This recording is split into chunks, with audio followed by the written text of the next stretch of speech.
Today the readings invite us to meditate upon the creation and the fidelity of family life. The family has to be built upon the values and it should have its basic moralities. As we heard in the first reading of today, God created many things and entrusted them to the man to take control over them and to name each one. He did fulfill the command of God but found none equal to him to be his partner, says the first reading, but none proved to be the suitable partner for the man. What it says to us? There is no animal equal to human being. Humans are unique and cannot be compared to animals, and they cannot become a life partner to human beings.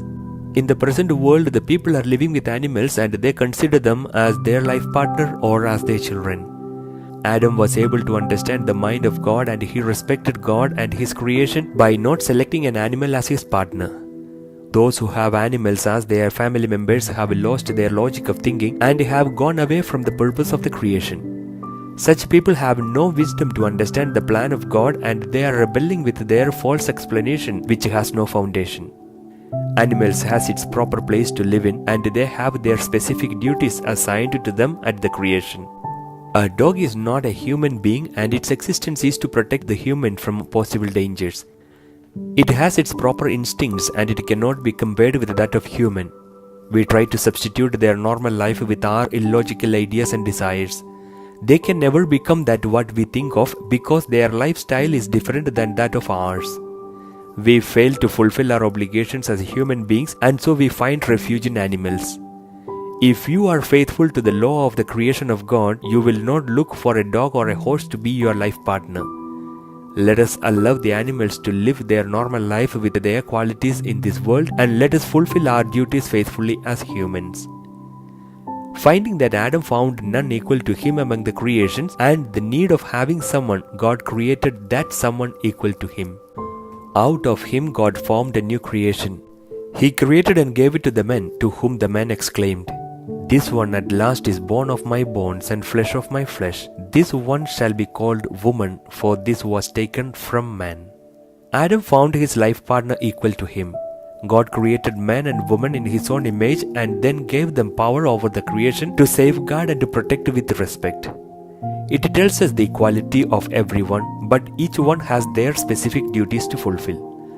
A man is not a woman and a woman is not a man. Even though they are humans, the identity of man and woman are different. God did not create another Adam as his partner.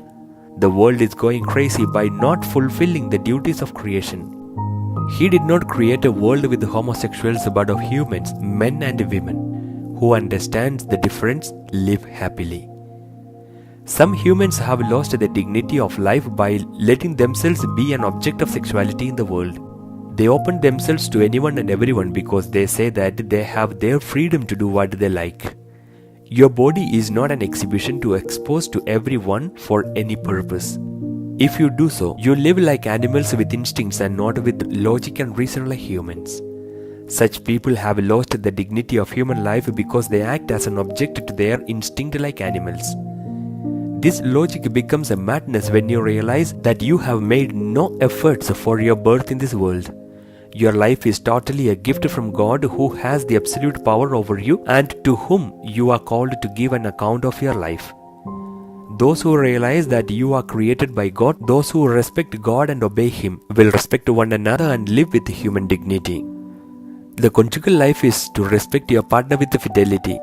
Citing the Old Testament, Jesus tells us in the Gospel of today, God made them male and female. For this reason a man shall leave his father and his mother and be joined to his wife, and the two shall become one flesh. Therefore, what God has joined together, no human being must separate. How many of you have become one flesh by the marriage? How many of you are faithful to your marriage until today? Have you not lost your dignity of your life by letting others enter into your life immorally? The present world has lost the logic of conjugal life and they feel that they can change their partner as and when they want. They prove that they have no fidelity and they seek only their pleasure like animals and not sacrifice like humans. A true disciple of Jesus lives in fidelity not only to Jesus but also to the family with total respect. When you feel that your partner is part of you, you remain faithful to your partner. you will find the entire beauty of the world in your partner. You will need no one to fill you with more things because your partner fills your heart as you do with your partner, and the both becomes one and inseparable. The problem arises when you begin to search for beauty elsewhere. You begin to see all the defects of your partner, failing to see the good. And so you find the missing beauty in others, but it is a vicious circle. If you see beauty in someone else than your partner, then you are deceived by the devil. You will never find the beauty you are looking for in anyone because it is an imagination and not reality. In short time, you will find the defects in the second person and see the beauty in a third one. Thus, you fall into a vicious circle to be unfaithful to each of your partner. The best of a conjugal life is found in your first and only partner with your total fidelity and commitment to recognize the everlasting beauty. A total commitment to one another aspires to continue even in the next world. The joy of living a fulfilled life is to live in pure love.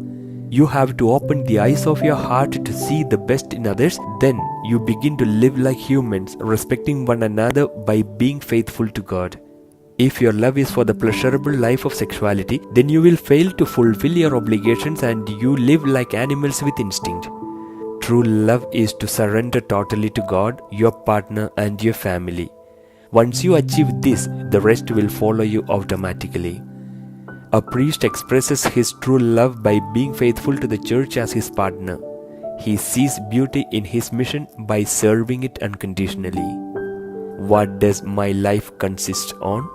Am I faithful to the mission God has entrusted to me to fulfill in this world? Father Shiju, for the 27th Sunday in Ordinary Time, 7th October 2018. Thank you so much and may God bless you all.